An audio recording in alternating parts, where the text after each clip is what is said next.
మనము పాపము చేయలేదని మనం చెప్పుకునే నెల మనల్ని మనమే మోసగించుకుందాము. దేవుని వాక్యం మనలో ఉండదట. మనం ఏ పాపం చేయలేదని మనం చెప్పుకుంటే వారిని వీరిని కాదు, మనల్ని మనమే మోసగించుకుంటున్నాం. అన్ని విషయాల్లో నువ్వు సమర్థించుకోవద్దు, సరి చేసుకో. సరి చేసుకుంటే దేవుడు నిన్ను ఆశీర్వదిస్తాడు.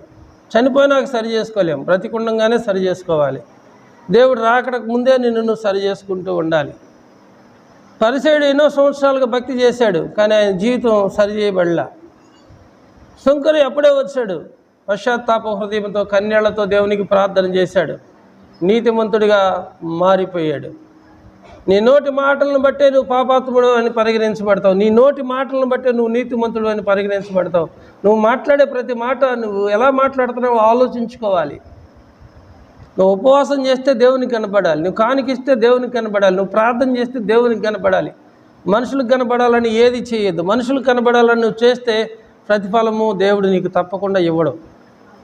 దేవుడి కోసం నువ్వు కనిపెట్టి ప్రార్థన చేస్తే, హృదయపూర్వకంగా ప్రార్థన చేస్తే, ఖచ్చితంగా నీ పాపాలు ఒప్పుకుంటూ దేవునికి ప్రార్థన చేస్తే ప్రభు కనికరం చూపెడతాడు. ఒకడు అగ్నిని తన ఒడిలో దాచిపెట్టుకుంటే, నుప్పునంట ఒళ్ళో దాచిపెట్టుకున్నాడంట. ఒకడు అగ్నిని తన ఒళ్ళో దాచిపెట్టుకున్నాడట, వాని వస్త్రం కాలదా? ఒకడు నుప్పుల మీద నడిచినట్ల వాని పాదము కమలకుండునా? నుప్పుల మీద నడిస్తే పాదాలు కాలవా? నుప్పులు ఒళ్ళో పెట్టుకుంటే ఓడి కాలదా? వస్త్రం కాలదా? అలాగే పాపాన్ని దాచిపెట్టుకుంటే నువ్వు తగలబడతావు. పాపం నిన్ను తగలబెట్టిద్ది, పూర్తిగా తగలబెట్టిద్ది. పాపం సరదాగా ఉంటుంది, పాపం చేయటానికి బాగానే ఉంటుంది, దాని పర్యావసానం మాత్రం చాలా తీవ్రంగా ఉంటుంది. అందుకని దేవుడు అంటున్నాడు, తప్పిదమ్ములు దాచివాడు వర్ధిల్లడు, ఒప్పుకొని విడిచిపెట్టిన వాడు దేవుని కనికరాన్ని పొందుతారు. దేవాలయానికి వెళ్ళారు, దేవాలయానికి వెళ్ళి పరిసయుడు ప్రార్థనలో ఏమాత్రము తగ్గింపు లేదు, పశ్చాత్తాపం లేదు, నేనే నీతిమంతుడిగా అని అనుకొని ప్రార్థన చేస్తున్నాడు.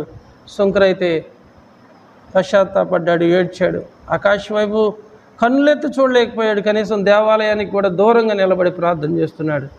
దేవుడు అతని కంటే ఇతను నీతిమంతుడిగా మార్చాడు. కాలము బహు కొంచెంగా ఉంది, సమయం బహు కొంచెంగా ఉంది. యేసయ్య భూమి మీదకి రాబోతున్నాడు. సంఘం ఎత్తబడాలి. మనమంతా కూడా యేసు ప్రభుతో పాటు ఎత్తబడాలంటే మనకు సరైనటువంటి సిద్ధపాటు భూమి మీదే మనం బ్రతికుండంగానే కలిగి ఉండాలి.